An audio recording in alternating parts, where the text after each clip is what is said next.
Good afternoon, everyone, and I'd like to welcome you to this informal working group meeting to discuss and highlight the advantages of the method of production label for animal products. And this is in particularly relevant in the context of the own initiative report on the Farm to Fork strategy. And as you will remember, the animal welfare intergroup members have tabled amendments on this issue. And it will now be necessary to ensure that the content of these amendments is also reflected in the compromises. So as the rapporteur for the ENVI committee, I need your help doing this. So please share all the info that you get from this informal meeting with the shadow rapporteurs in ENVI and Agri committee of your groups.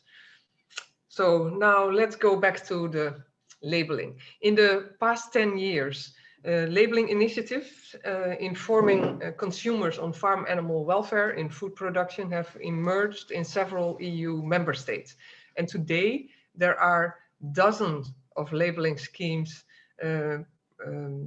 that are pertaining to farm animal welfare in at least 6 of them. The diversity of these voluntary initiatives is from private, public, non-profit sector, but it doesn't always fit the expectations of the European consumers who demand information on farm animal welfare. In this regard, a method of production label would be the clearest way of informing consumers. And such a label would combine the method of production marking with simple information on animal welfare based on a core set of animal welfare indicators.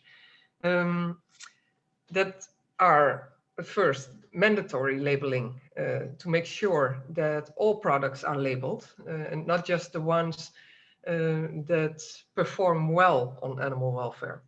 That's an important shortcoming of the voluntary labels.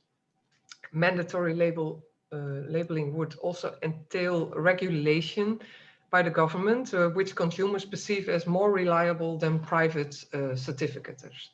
And third one is that multi-level label required on all products by law would be more effective than in harmonizing practices and setting improvement targets easily identifiable for consumers. And to ensure full transparency to consumers, the scope of an animal welfare related label should further cover the entire supply chain. So from breeding, fattening, transport and slaughter. And I am now happy to pass the floor to Ines Greño Ayuda. She is program leader farmed animals at Eurogroup for Animals, and she will provide us with more information regarding the state of play of animal welfare labeling on the EU agri-food market and the advantages of mandatory method of production plus label. Ines, the floor is yours. Thank you. I will just share my screen. Okay, so as Anya clearly explained, we are here today, and again, this is an informal meeting, so please ask all the questions you may have. And this is the time to make sure that everything that we are trying to explain is super clear. This is a subject that sometimes is quite technical and heavy, so and I get excited and get my technical jargon out sometimes. So please do ask me any questions or any clarifications if it's not clear what I explained. The first thing that I would like to address in my presentation is the wording that it's used around the animal welfare related labelings. So one of the things that happens a lot of the times is that animal welfare labeling, this wording, this sentence is used with different meanings. There are mainly two meanings that usually it's used. The first one is, for example, I may use that is when we talk about animal welfare labeling as mentioning all the labels in a range that that goes from any country, any levels, any characteristics, but any labels that actually have something to do or something related with animal welfare. This can be a myriad of different styles of labels, different methods of labels, different languages, different visual identities, but they all sometimes are called animal welfare labeling. But then it also can mean a certain type of animal welfare related labeling. The type that, for example, I have an example on the screen on the right, which is the Certificado Welfare in Spain, which is basically a label that sets kind of minimum standards, which can be above the EU legislation, but sometimes not even that. And then it labels any product that meets those minimum standards as animal welfare certified. This means that the consumer knows, okay, this product answers to the minimum of animal welfare, but it doesn't provide more information. So that product can come from an indoor farm with with more animals per space, or it can come from a free-range farm or organic farm. It doesn't matter. It's just certified for animal welfare. And this is another meaning for the animal welfare labeling wording. So this is why it's so important that on the own initiative report or in any other work that we go a little bit more specific into the wording and what exactly we are calling for and asking for in terms of labeling. And as Anya mentioned, method of production plus is what we've been advocating for because and I will explain this a little bit more in detail, because it is the more transparent, progressive and fair way to move forward in this with the labeling methodology. To explain method of production plus, I will break it into two. So I'll first explain the method of production, and then I will explain the plus, which I know sometimes it can be less clear for someone that is not into the subject every single day. The method of production talks about a label that is based on the type of production system that the animal was kept in. The best example that we all know and we all contact with is the marking of the eggs. This is a pure method of production labeling, a pure method of production marking, because it marks the eggs from 0 to 3, so in 4 levels, based solely on the method of production that is used. When we talk about method of production, is the way that animals are reared. So it's about whether it's a cage, whether it's indoor, whether it's free range, or whether that outdoor access comes with other elements, which is the organic. This is already a very transparent way of labeling a product, but it's not enough.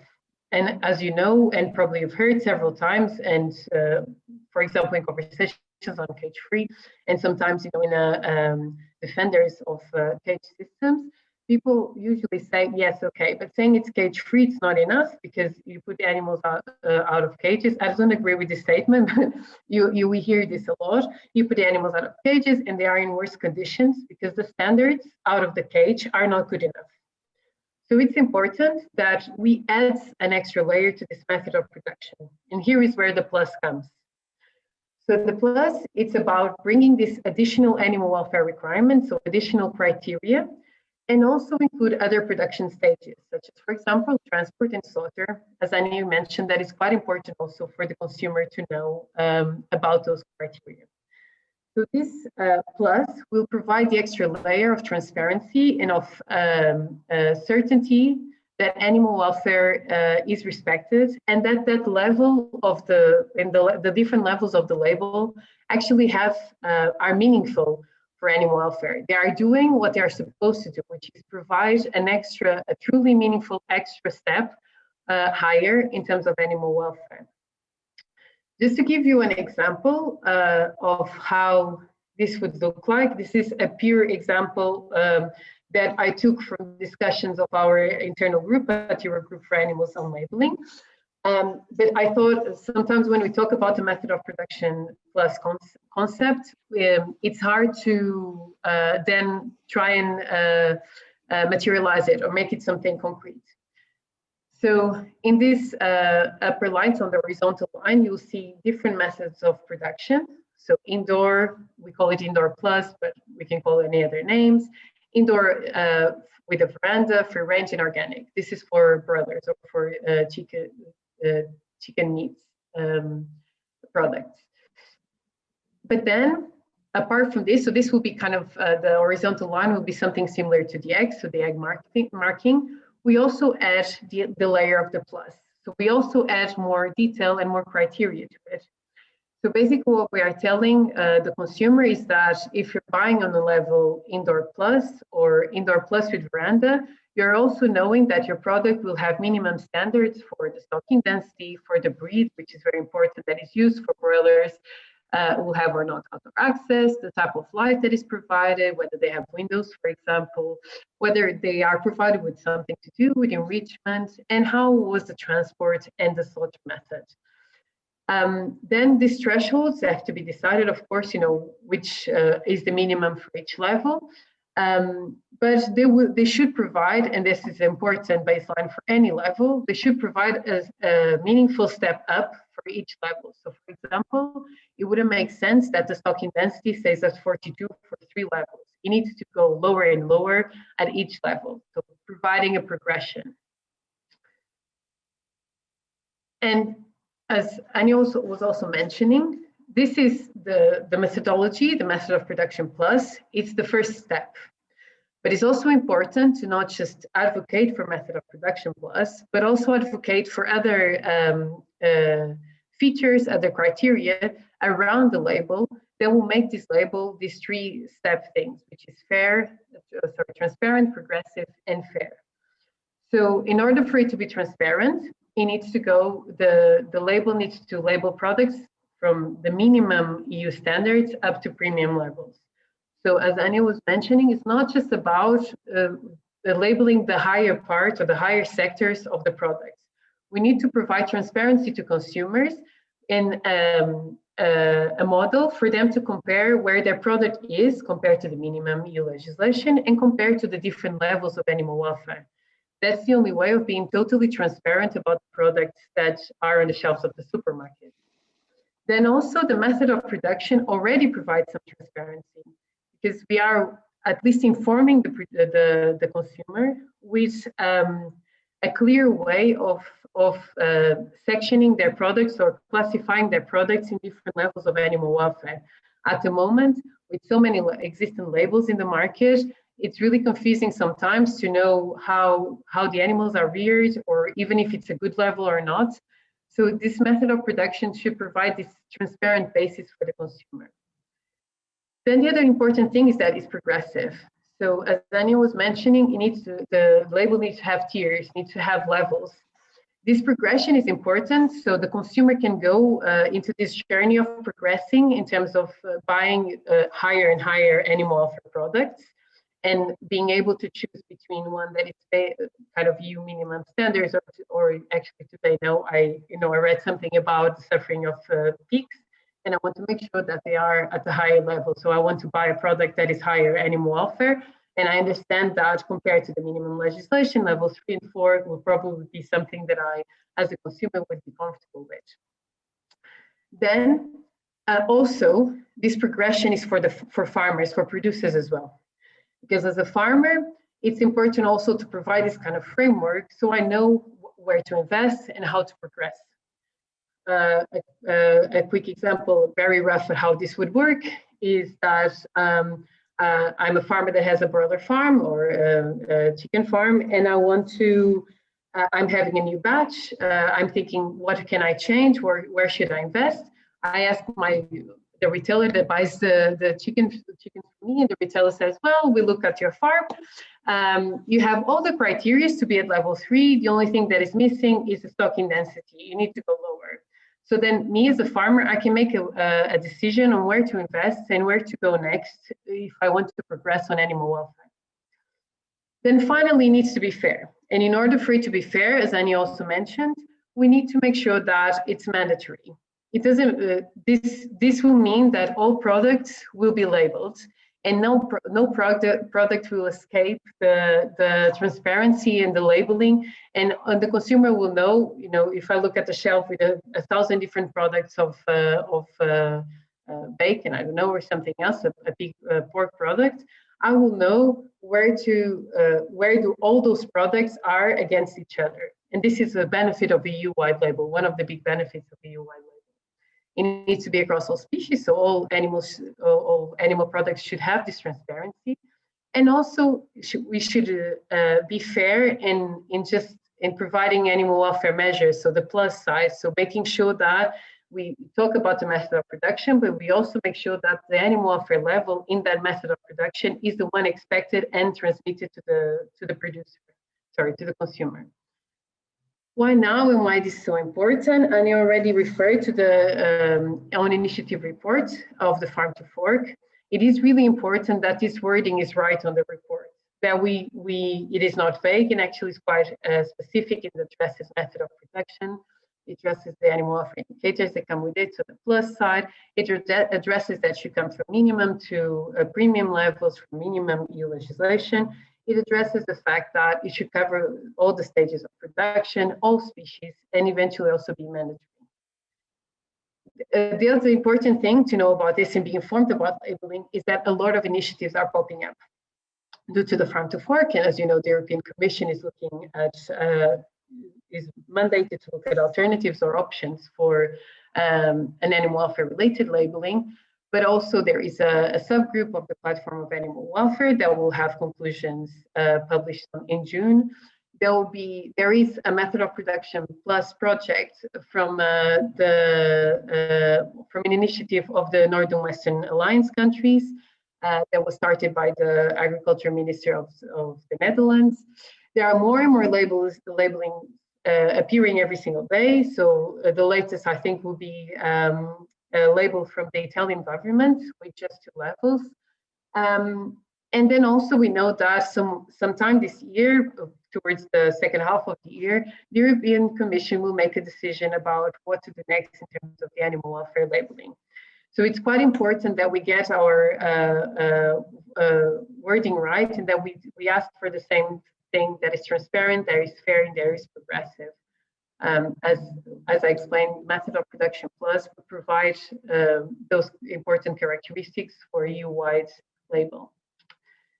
So please do ask me any questions, and feel free to ask me for clarification if anything was not clear. Try and stop sharing now. There. Well, thank you so much, Ines, for your presentation.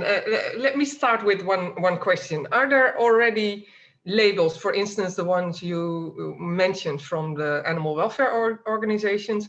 Are there already labels that are similar to the ones that you are proposing? So usually the one that I provide as an example is the Etiquette Bien-être Animal in France, because it does probably is the label that has the tier that we are asking for, and also it comes from minimum to premium levels. There are a lot of really good animal labels from animal welfare organizations, but they usually just label the higher tiers. So I use the Etiquette Bien-être Animal in France as an example because it comes from minimum to the maximum levels. Having said that, we looked at the label and we have discussed extensively with them, and it's quite a complex label. So to scale it up for a EU-wide label, we would probably need to adjust it quite a lot to make sure that it would be simpler and easier logistically to apply it, and also applicable to all the member states. But if you ask me for an example, I would say that is the one that will be the most, the closest to what we are asking for. Yes, thank you very much, Ines. I see that Manuela has her hand raised. So, and to other members and assistants, please, if you have a question, don't hesitate to raise your hand or use the chat box. Manuela. Thank you very much, Anja. Regarding Germany, because you had a lot of labels of Germany in your chart, I just wanted to tell you that was a unique situation in Germany, because politics was really not delivering. We had a lot of enquetes asking consumers, and all consumers, 95% said they want more information, they want to know where the animals come from. And this was a unique situation that discounters, I mean, you have imagined, discounters said, okay, politics is here much too slow and we have to act. And they came up with these labels, which with which I'm not happy at all, because they use one for industrial farming, let's say, and one in Germany is a very good grade, you know, it's the best you can get at school. So, okay, already there it is a little bit misleading, I think. And then I went to the discounters and I had a look at their meat, and they were really offering only 1 and 2. 4, I never saw it, never. And so I don't know. But I want to make another remark and have a question regarding your chart that you had. I understand we were talking about animal welfare label, so we have to put in what you had, but it is about giving transparency to consumers on all animal welfare stages. And for me, giving transparency to consumers, there were information missing, because giving transparency to consumers means also informing them what animals get, what kind of feeding they get. So does this feeding have antibiotics? Does this feeding have pesticides? Does this feeding have genetic modified stuff, feed or things inside? So I was wondering if you left it out on purpose, or for you it's not important, or what is your opinion about giving the consumer disinformation? Because I would believe that if we write there this animal got a lot of antibiotics, then a consumer would maybe tend to buy something else without antibiotics. Thanks. Sure, thank you. That's a very important point. So this is one discussion that we are having also, because as you know, there is another labeling action on the farm to fork, which is the sustainability labeling, which for example, feeding is something that I know they are quite keen, or they would like to insert on the more sustainability wider agenda. So I think what we've been discussing internally and externally is that these are the things that are animal welfare related and centered on the animal and will affect the animal. The use of antibiotics, you're totally right. It is an indicator. Usually if it's high, there's something that is wrong. But what we would like to aim is for it to be reduced, eventually not used in a non-responsible way. But that is something that it should be independent from the animal welfare assessment that we just discussed here. Having said that, what I think should be done is that we create this model, the method of production plus for animal welfare. And then what we do is that is one of the thresholds, for example, for a wider sustainability label, that we look at other things such as antibiotic use, GMO-free feeding, and other things like environmental, other things such as connected to environmental impact, connected with social impact as well, because as we know, animal welfare is connected with human welfare as well. So all of those other things that are all interconnected, they should be there. And I think the consumer, and I had this discussion with Buke once, the consumer wants to know more, and I was like, don't you think they will be confused? And they're like, no, if they really want to know, they will want to know all that information, and they want to make decisions. But the truth is, if we just look at animal welfare, which is what the Commission is looking at now, we can formulate this part, the method of production plus, and then you create kind of a section of that sustainability conversation. So for example, if the sustainability label also has levels, we say level 3 of sustainability, one of the red thresholds is that it needs at least looking at the animal welfare level, it needs to be at least on level 3 as well. So that becomes kind of a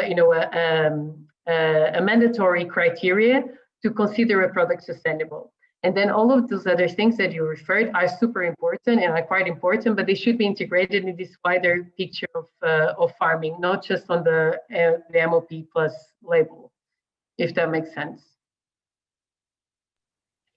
I have a question. Yes, please. I don't quite get it, because I know that in the farm to fork strategy, they're looking at different kind of labels. And I had also long talks with the Commission on that, because I wanted to understand. And I also wanted to see, okay, the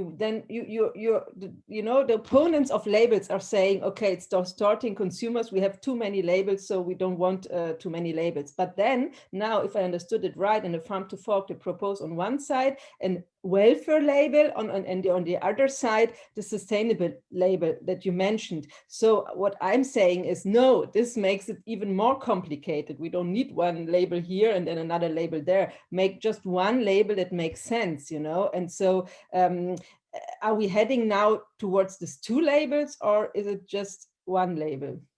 I don't know that part. I don't know. I've been asking as well, because I don't think the Commission knows yet as well what they want to do. For us, it's whatever they decide in the end. It's just important that animal welfare and this concrete labeling of animal welfare, it's not lost. Whether it's integrated, as I explained, you know, as a criteria, as a red line for each tier, which is also very important because it's acknowledging that animal welfare is part of sustainability, which is not always the case. It's one solution. Whether this is a separate label, that's another solution. The important thing is that in the end it's transparent and actually reflects the level of animal welfare on farm. And at the moment, I know what's happening is that the animal welfare work is advancing, but the sustainability label, I haven't heard anything from it, at least from the Commission yet. I know this MOP Plus project that the Dutch Ministry is leading on has another subgroup on sustainability labeling, and we are working together with them to try and integrate both and trying to find a solution. From my experience of working with companies before working at Eurogroup for Animals, is that a lot of companies have tried to create this kind of holistic sustainability label and have failed, because there was always one aspect that was lost or, you know, watered down or actually not featured. But having said that, I don't think we should give up, because I do agree that, you know, as simpler and as transparent as possible as we can be, great. But if it means that it's watered down and animal welfare is lost in translation and is not included on the sustainability label, then I would say, no. We need to make sure that it's transparent on animal welfare, which is clearly one thing that consumers are asking for.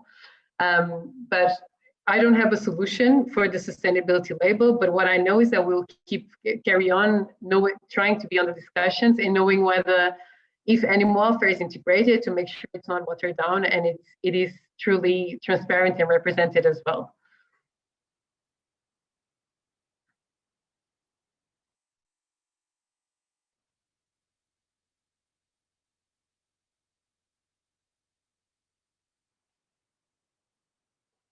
Yeah.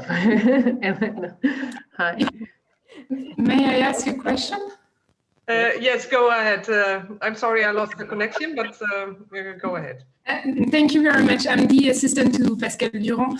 And I was wondering, because there's been recently an initiative from French MEPs to push for generalization of the Nutri-Score. You know, it's the label that is being developed in France and in Belgium, and I think maybe in Germany as well. And since we were talking about the sort of competition between the labeling, I was wondering how we could make sure that two initiatives can be pushed forward and still equally taken into account by the Commission and the Member States. That's a very good point. My conversation with BUC was exactly because of Nutri-Score, and we were kind of trying to understand exactly that, you know, how can the consumer get more labelings. And the conclusion we got to from their surveys, they have a lot of surveys in terms of consumer awareness and consumer wants and needs. And they are completely different information. So when I search for the nutrition score, I'm thinking about, you know, my health. And then when I search for animal welfare, well, there are different motivations, but usually it's more a person that is animal welfare aware, which is something that we still, as NGOs, still have to work a lot on.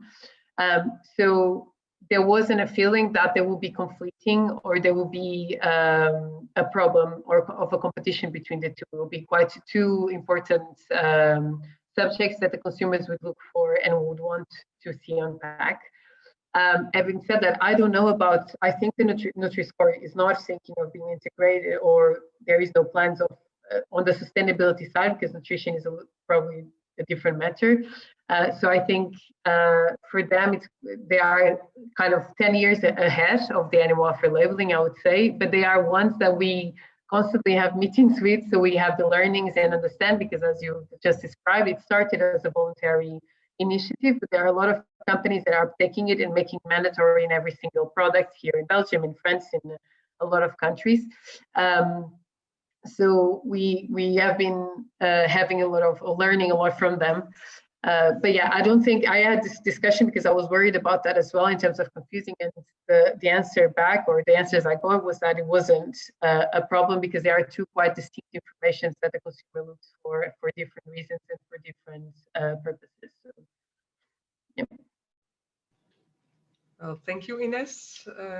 I don't see any more questions at this moment. Manuela, I go first if you don't mind. I have one question as well, and I'm scared that I will forget it later. How do you deal with the different stages of an animal's life? For instance, when you have a calf which is born on a farm in a certain system, then it is being raised on a different farm with a different system. How do you manage to put that all in one MOP plus label? That is one of the questions that is kind of the $1,000 million euro question. But that's what the example I gave is the broilers or chicken meat, which is the easiest. It's got an integrated supply chain. They only live in one farm if you're just talking about broiler in itself.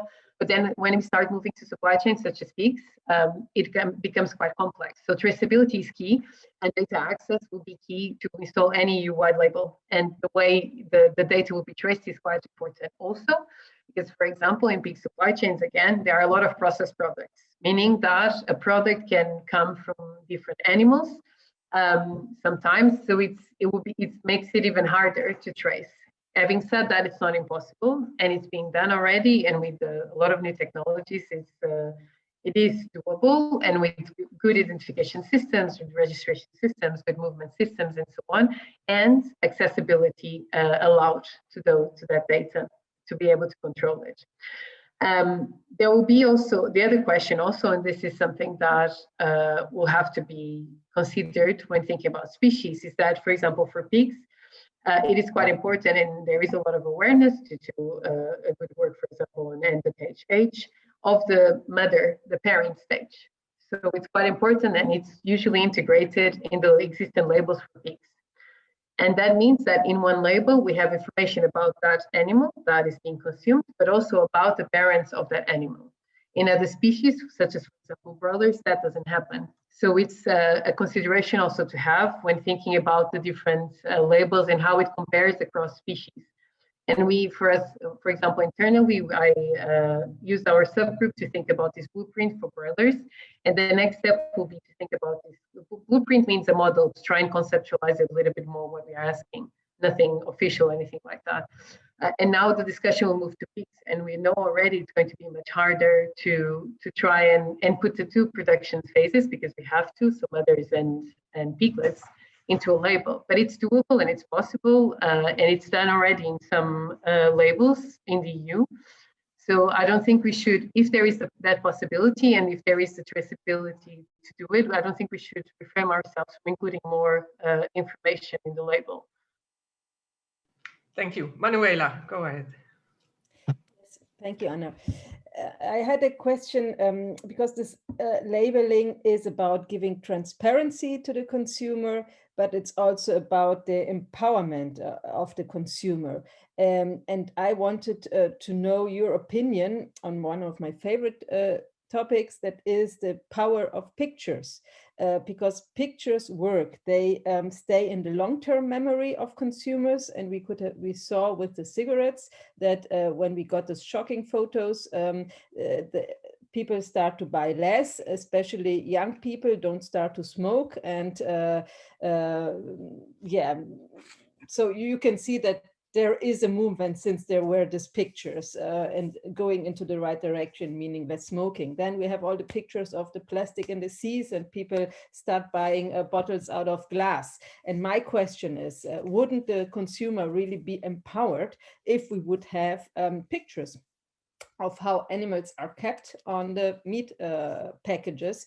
Like we know the pictures of very animals that are really kept in a horrible way, but we also know nicer pictures of cows on a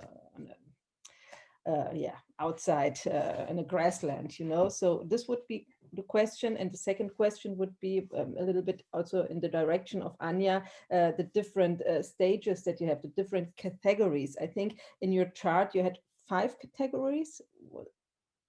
Yeah, okay. Okay, even more.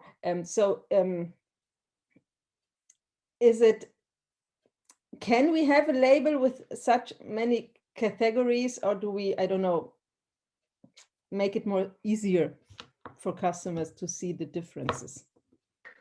So the first question on the pictures, that is true, pictures are quite impactful. I think the first thing to say is that on labels, what they should do also is to remove the pictures that are not right and they are, you know, wrong and false. That's the first step I think that it could deliver.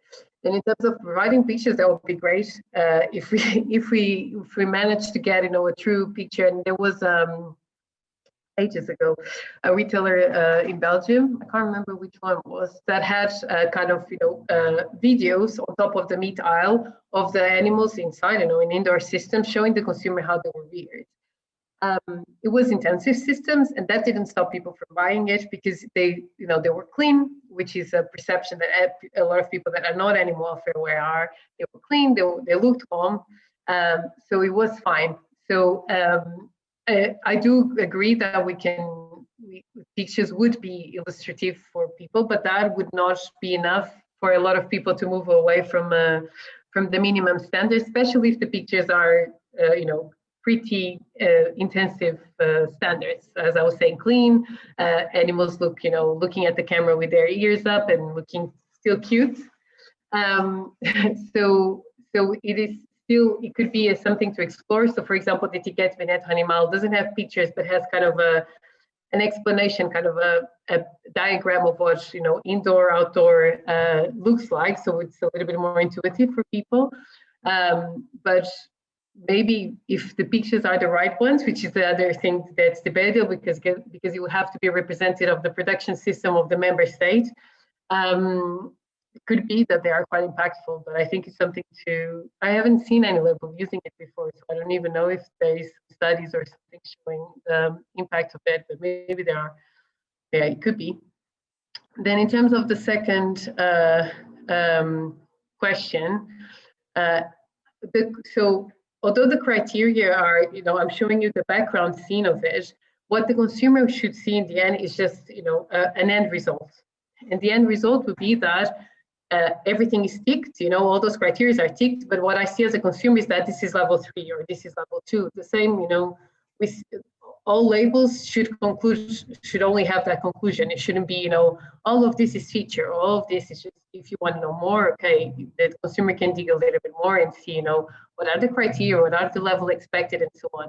But for example, I'm going to use the Etiquette Bien-être Animal again, just because it's a good example. They have 230 criteria.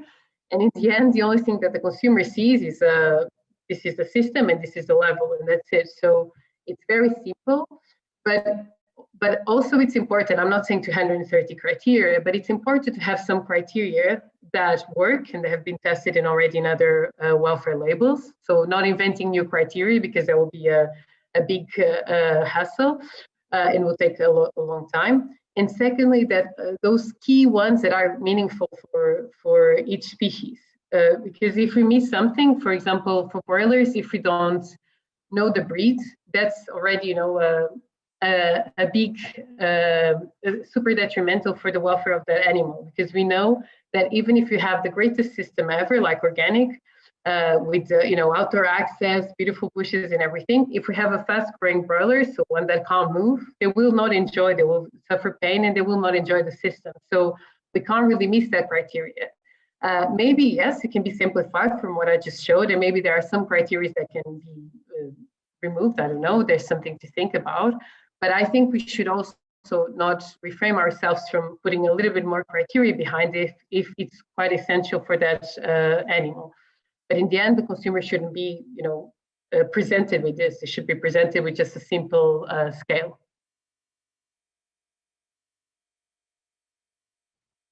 Thank you very much. Are there any more questions? I'm looking at the time. We have time for at least one question. So we had one amendment where we also wanted to put the date of birth, the date of slaughter, and everything in between. Is that something you are considering as well? In terms of the consumer knows when the animal was kind of how long it was kind of alive.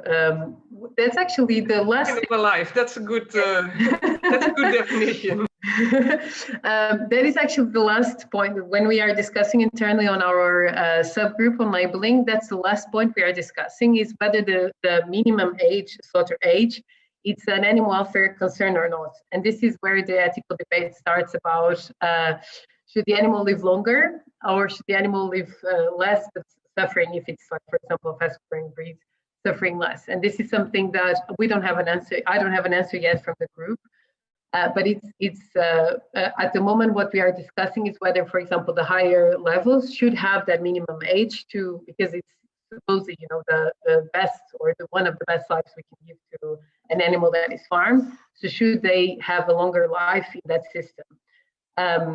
For the other stages, the group felt, for example, that we shouldn't. Minimum age is not a criteria that will be so important. But for the maximum one, probably we should allow animals to, or ask for animals to have a minimum slaughter age that is a little bit longer to provide them with a longer full life. Thank you very much. Are there more questions? Looking at Manuela. No more. But I'm happy, you know, if they don't come up now, as you know, we are always available to answer any questions. This is quite a technical debate. It's, you know, and it's important everyone is super clear and there are questions, as I said, sometimes they are not answered yet, and it's good for us also to think about and know. So please feel free. Okay, thank you very much, Ines, for this. And I think we will know where to find you when we have more questions. Yes, I think Andres has his hand up. Andres?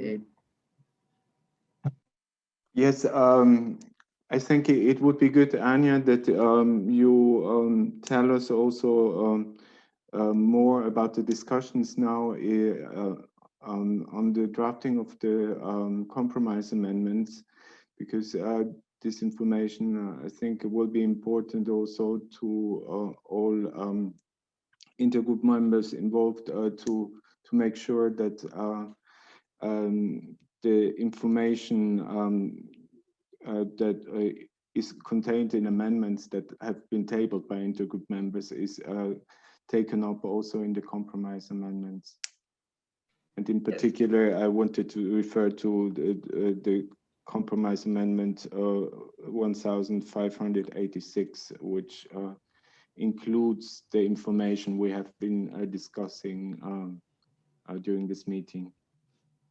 Yes, thank you, Andreas. Yeah, well, as you all know, the Farm to Fork report we received on I think it's a 5-page document. We received 2,300 amendments. So it's quite a job to put them into compromises. For instance, on one alinea on pesticides, we received 700 amendments from all different positions. So it's quite a challenge. And there are 2 compromise amendments at this moment in draft that have to do with labeling. Of course, we have the Nutri-Score labeling, but that will be later on in time. But now we are in the process of drafting the method of production plus labeling and the sustainability label. So they will be discussed in the technical meetings in the next few weeks. So it looks okay when we look at the draft, but you never know how they will come up out of the technical meetings and then to the shadow meetings. So it is quite important that all of you who are working on this topic also inform your shadow rapporteurs about what you want to be in this labeling, because it is important that all the shadow rapporteurs from Agri and Envi also have the same scope and the same end goal. And I think it would help us if we have as many shadow rapporteurs that want a clear method of production plus label, and of course a good sustainability label as well, to point out that they really should fight for a strongest text possible. I hope that answers your question a bit, Andreas. Yes, thank you. Thank you. Okay, so it's the same with all the other amendments we have on animal welfare.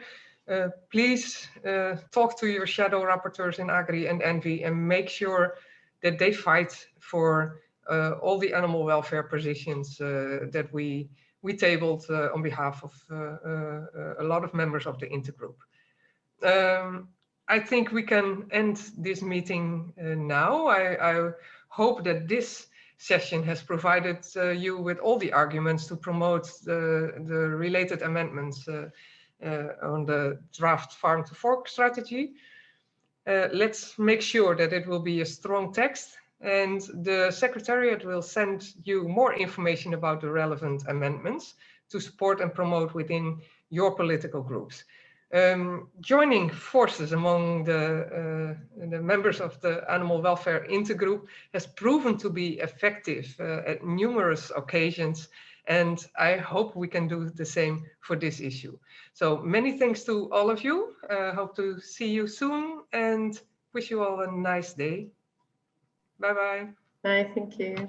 Bye-bye.